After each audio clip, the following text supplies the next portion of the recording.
کئی لوگ کہتے ہیں جی ہمارا خاندان بہت بڑا ہے. کون سا خاندان بھائی؟ کس خاندان کی بات کرتے ہو؟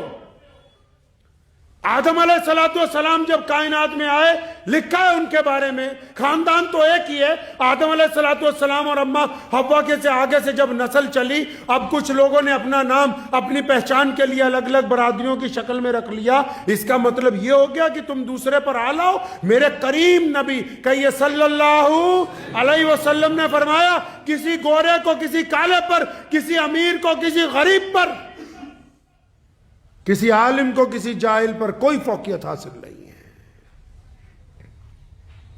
ہاں جی ہم بہت بڑے خاندان کے ہیں. نوح علیہ السلام کا بیٹا ان کے خاندان کا نہیں تھا؟ قرآن پاک نے کہا تبت یدا ابی لہب وتب. اللہ فرماتے ہیں کہ ابو لہب کے دونوں ہاتھ ٹوٹ جائیں.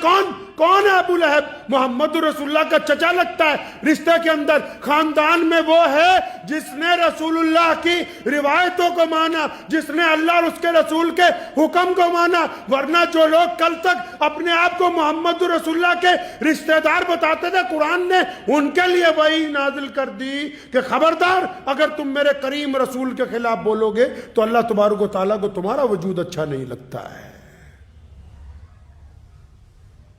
ایسے گردن اکڑی ہوئی ہے کہ جی ہمارا تو خاندان ہی بہت بڑا ہے. اچھا بھائی کتنا بڑا خاندان ہے؟ پتہ لگے خاندانی ہوتا کون ہے. کیا کسی غریب کے ساتھ ہنس کے ملتے ہو؟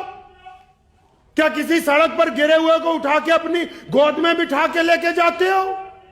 کیا کسی مسکین کے گھر میں جا کے چھپ کے راشن ڈال کر آتے ہو؟ کیا کسی روتے ہوئے کو ہنساتے ہو؟ پتہ تو لگے کہ اعلیٰ خاندان کی صفات کیا ہوتی ہے.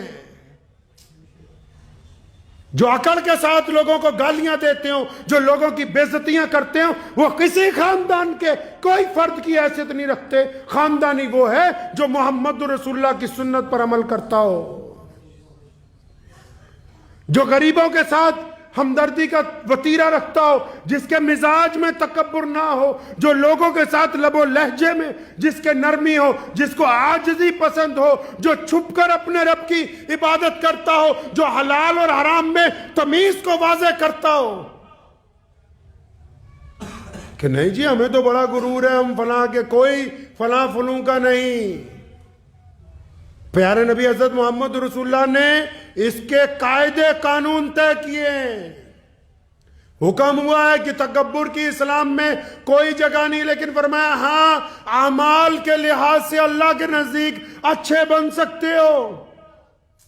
اچھا بننا گناہ نہیں ہے، بہادر بننا گناہ نہیں ہے، نیک بننا گناہ نہیں ہے، دیانتدار بننا گناہ نہیں ہے. فرمایا اللہ کے نزدیک اپنے اعمال کے ذریعے اچھے بن سکتے ہو. اعمال کون سے ہیں کہ کچھ نمازیں چھپ کے بھی پڑھتے ہو رات کے اندھیرے میں؟ اعمال کون سے ہیں کہ کسی کو چھپ کر صدقہ بھی کرتے ہو؟ اعمال کون سے ہیں کہ یاروں دوستوں کی پیٹھ پیچھے برائی نہ کرتے ہو؟ اعمال کون سے ہیں کہ پڑوسی کے ساتھ ہمدردی کا اظہار کرتے ہو؟ اعمال کون سے ہیں کہ اپنے ماں باپ کی عزت اور احترام کرتے ہو؟ اعمال کون سے ہیں کہ اپنے عزیز و اقارب کے ساتھ بدگمانیاں نہ کرتے ہو؟ اور اگر تمہارے اعمال میں اخلاق کی یہ صفتیں موجود نہیں ہیں تو پھر آپ کو یہ غلط فہمی ہے کہ آپ بڑے تکبر کرنے والے خاندانی ہیں. آپ دور دور تک کہیں سے کسی خاندان سے تعلق نہیں رکھتے ہیں.